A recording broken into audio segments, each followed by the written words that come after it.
இயேசு கிறிஸ்து மரணிச்சும் காட்டினாரு. தானா மரணிக்கல.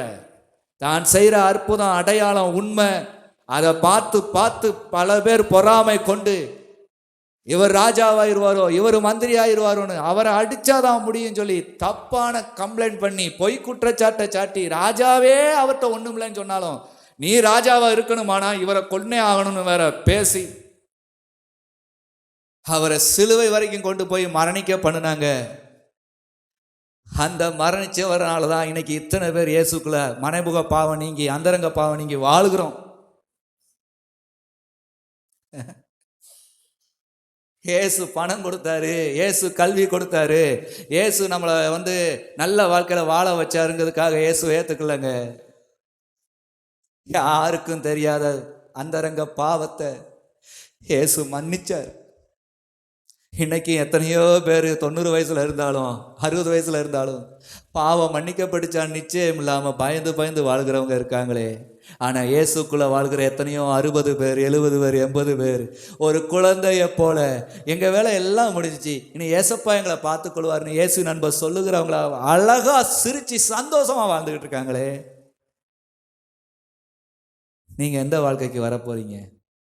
அதனாலதான் எப்போதுமே சபையில ஒன்று சொல்லப்படுகிறது. ஆண்டவர் முக்கியமான ஒரு சத்தியமாக சபையில வைத்திருக்கிறார். நான் வருமளவும் இதை நினைவு கூறுங்கள். எதை?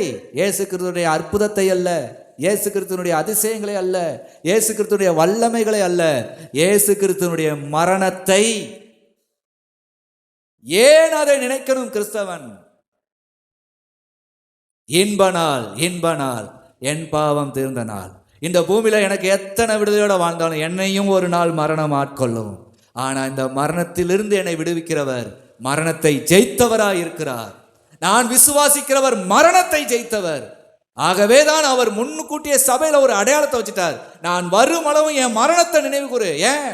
என்னை இந்த பாடுபடுத்தி என்னை சிலுவையில் அறைஞ்சாலும் நான் உனக்காக மீண்டும் உயிரோடு எழுந்து வந்தவர், உனக்கான ஸ்தலத்தை ஆயத்தப்படுத்தி கொண்டிருக்கிறேன் என்று சொன்னவர், பரம் ஏறினேன் என்பது உலகத்திற்கு நிச்சயமான ஒன்றாய் தெரியும்.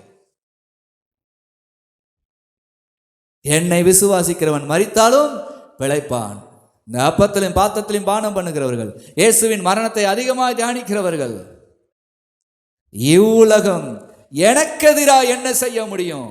பொய்யான குற்றச்சாட்டு வேணா சொல்ல முடியுமே தவிர நிரந்தரமா நிரபராதியா வச்சிருக்கிறவர்கிட்ட பொய் சொல்ல முடியாதுல்ல. அப்படி ஒரு நிச்சயத்தோடு வாழ பழகிக்கோங்க.